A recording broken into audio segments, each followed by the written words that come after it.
X 같은 K2.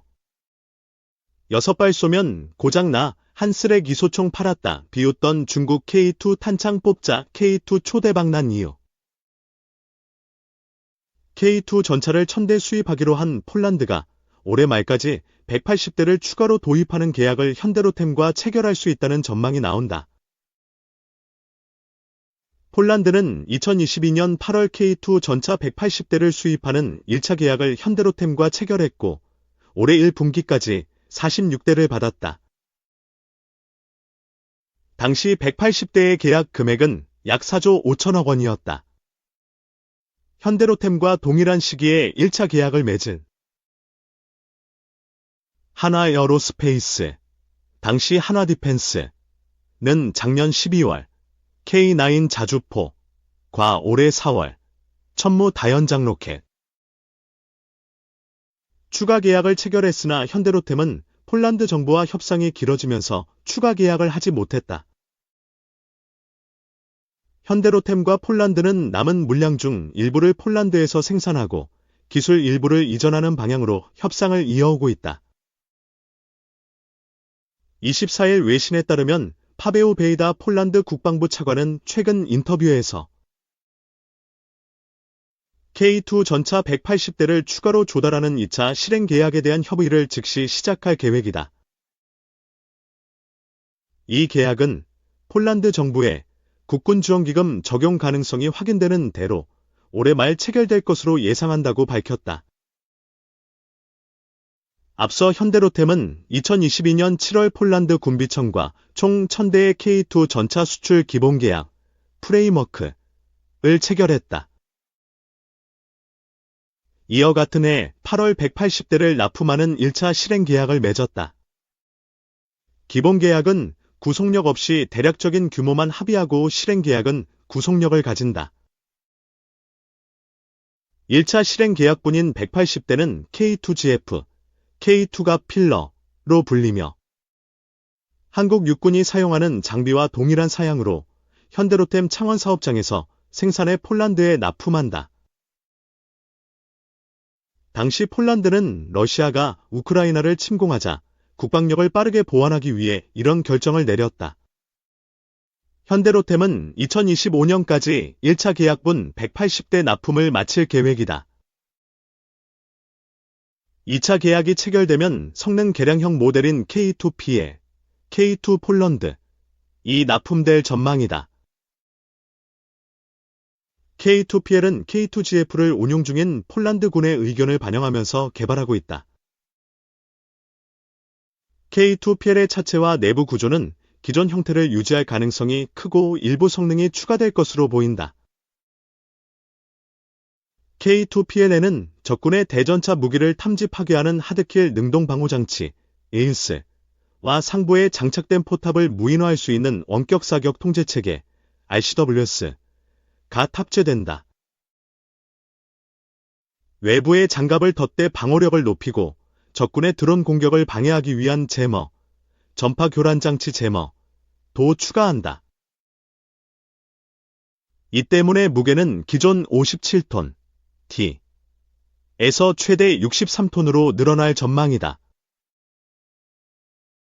폴란드 정부는 향후 계약 물량을 포즈난 시안에 있는 군용 차량 공장에서 생산하는 방안을 추진하고 있다. 현대로템 관계자는 폴란드 정부와의 협상은 계속 진행하고 있으며 향후 계약이 어떻게 이뤄질지는 확정된 바가 없다고 말했다. 이 드론 탑재 차륜형 등 트렌드 맞춤 미래 무기체계 국내 지상무기체계를 선도하는 현대로템은 이번 KDX 2024 전시회에서 기아, 현대위아 등과 함께 현대자동차그룹 통합관에 참여한다. 현대로템은 주력 제품군인 최신의 전차 및 장갑차 기술을 비롯해 무인화, 전동화 등 사람을 대신해 임무를 수행함으로써 인명을 보호하고 안보에 기여하는 미래 전투체계 경쟁력을 집중 소개한다. 전차 미래 전투체계 차륜형 장갑차 등 3가지 세부 주제로 전시관을 구성했으며 주제별로 다채로운 전시품을 소개할 계획이다. 전차 관련 전시품에서 가장 눈에 띄는 것은 성능 개량형 K2 전차 실물이다. 성능 개량형 K2 전차는 기존의 K2 전차를 기반으로 현대, 전장 트렌드에 맞춰 다양한 사양을 강화한 콘셉트 모델이다.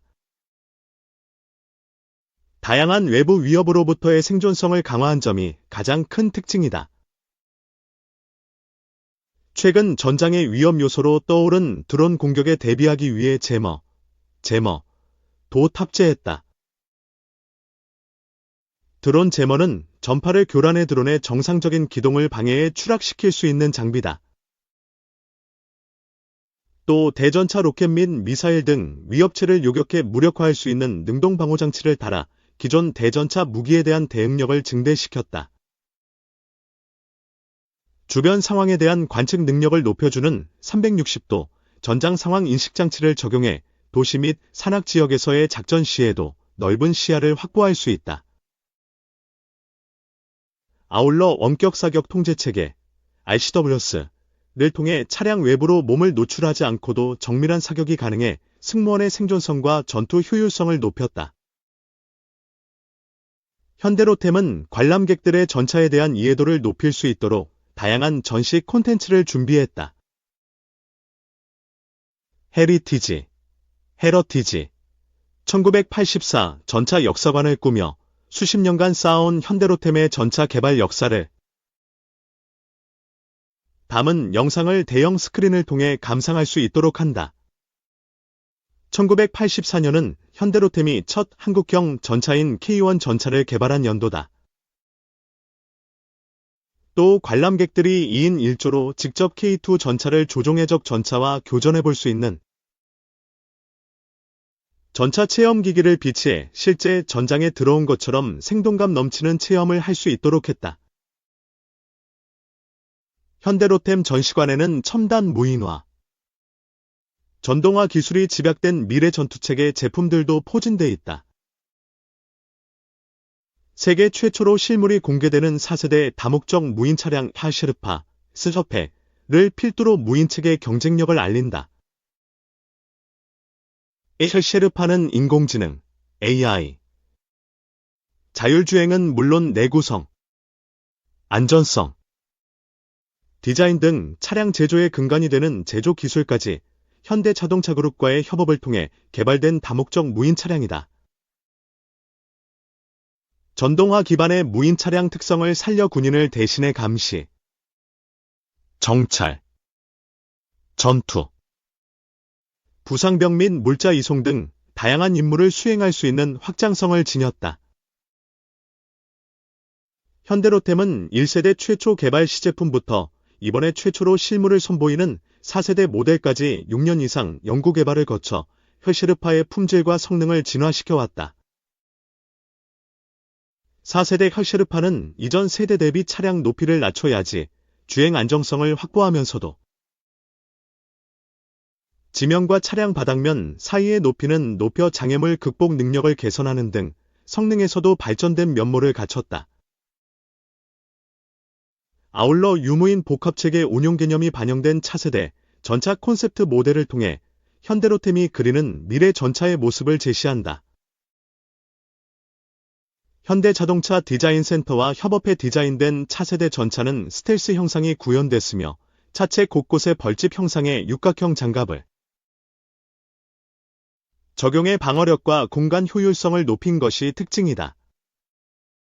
무인 포탑 및 드론 탑재를 통해 미래 전장환경 대응 역량을 충실히 반영했다. 페루 수출형 차륜형 장갑차도 모형으로 첫 선을 보인다. 현대로템은 올해 페루 육군 차륜형 장갑차 공급 사업을 통해 우리 군의 제식 차륜형 장갑차인 K808의 첫 해외 수출을 달성했다.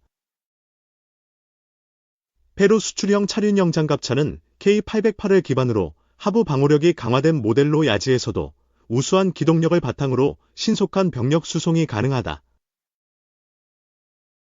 차륜 영장갑차는 개발 단계에서부터 모듈화 개념을 적용해 임무에 따라 다양한 무장과 장비를 탑재해 운용할 수 있도록 확장성을 확보한 것이 특징이다. 이를 기반으로 개발된 차륜형 지휘소용 차량도 이번 전시회에서 모형으로 만나볼 수 있다. 차륜형 지휘 소형 차량은 네트워크 기반의 전투지휘체 개장비를 탑재한 기동화 지휘소다. 천막형 야전 지휘소 대비 이동 간에도 신속하고 효율적으로 지휘할 수 있어 생존성이 뛰어나다. 기존 차륜형 장갑차보다 실내 높이가 높아 탑승 인원의 편의성이 강화됐으며 보조 발전기를 탑재해 엔진 고장 시에도 전투지휘 통제가 가능하다. 3. 북한 개성공단 남쪽의 지뢰 매설 이유는? 북한이 개성공단 남쪽에 지뢰를 매설한 것은 방어용이다.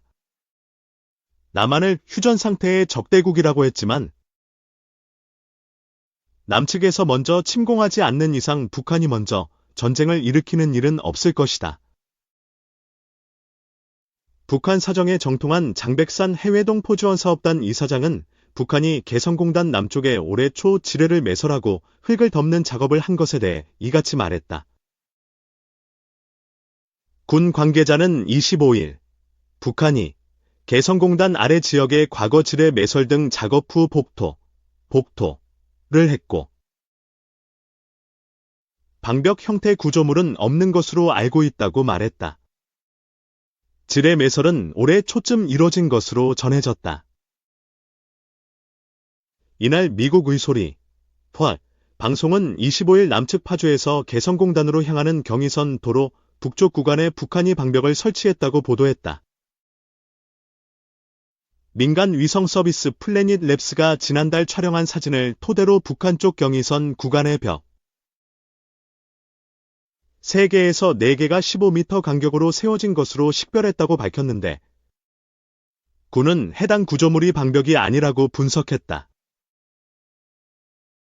다만 북한은 군사분계선 MDL 일대 여러 곳에서 대전차 구조물로 추정되는 방벽을 설치하고 있다.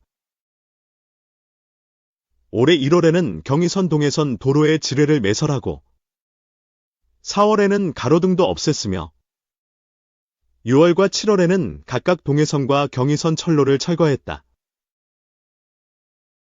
장 이사장은 북한의 이 같은 조치가 작년 말 김정은 노동당 총비서가 남북 관계를 적대적 두 국가 관계로 규정한 뒤 남한과 연결고리를 지워나가고 있는 것이라고 해석했다.